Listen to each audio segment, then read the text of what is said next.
I'm Callie Lewis. You're watching Geek Brief TV. This is Brief 260 and Evolve is in the house.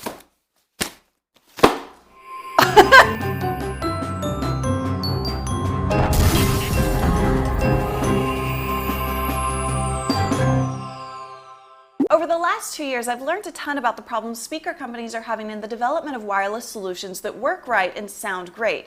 It's not nearly as simple to do as I'd like. There are problems with latency, and those problems grow even more complicated when we're talking about stereo sound. Imagine listening to your tunes and all of a sudden the right audio channel gets to its designated speaker ahead of the left audio channel. That gives you chaos and unhappy customers. Manufacturers are achieving breakthroughs in wireless engineering every day, but of all I've tried, seen, read about, whatever, Griffin's Evolve is the one I'm most excited about. I'm so excited that I bought it so I don't have to send it back. Thanks for using my promo codes at GoDaddy.com, GB1, GB2, or GB3 by the way, because you guys really paid for it. Ready to unbox? I'm on my trusty unboxing stool so I can actually see in the box. First, we have a remote, and it's an RF remote. And we have the papers and the how-tos, styrofoam. All right, this should be the power. I don't have sharp nails right now, but I'm trusting it's the power. And the good stuff, the speakers. So let me go ahead and bring these out and unwrap them. Down here, we've got the base. Now, this has a range of 150 feet, but a lot of people are finding that they are actually getting up to 300 feet. So that's pretty cool. Let's see if I was right. Yep, power. And this is made for iPod. Let's go ahead and get the wrapping off here. It supports just about any kind of iPod. You can also plug it into almost any type of audio source. And let's get these off.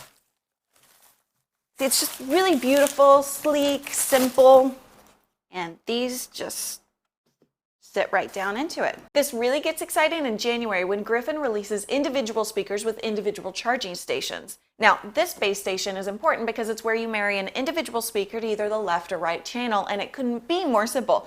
Just rest a speaker on the left or right side, and that speaker becomes a left or right speaker. You can change them anytime, and an LED light inside gives you a visual left or right indicator. There's no limit to the number of speakers you can have around your house, just as there's no limit to the number of radios you can have in a house. I love it, but the first gen has a couple things I'm longing for Griffin to improve. I have to point them out because if you get one, I want you to know what to expect. My biggest disappointment is with the remote. I love that it's RF, but I hate that it has more buttons than an Apple remote with less functionality. There's no way I can find to scroll up and down the iPod menu using the remote. The other possible negative is that the audio quality might disappoint some audio purists. It doesn't have a lot of bottom. That one doesn't bother me because I listen mostly to Corinne Bailey Rae and Tom Glenn, and for me a jazz EQ setting works just fine. Since I plan to plug the base station into my Media Mac and use Signal from alloysoft.com as a Wi-Fi remote, I don't expect the remote issue to bug me long term either. What I really love about these things is the level of convenience and flexibility they bring to listening to audio. I can grab a speaker and take it to the kitchen. I can take one to the bathroom when I'm getting dressed. At the same time, Neil can take one to the balcony while he's doing research for the brief, and we can listen to the daily source code or twit at the same time while working in different parts of the house. Evolve is a 3-year-long dream come true for us. I'm Callie Lewis. Thanks for watching.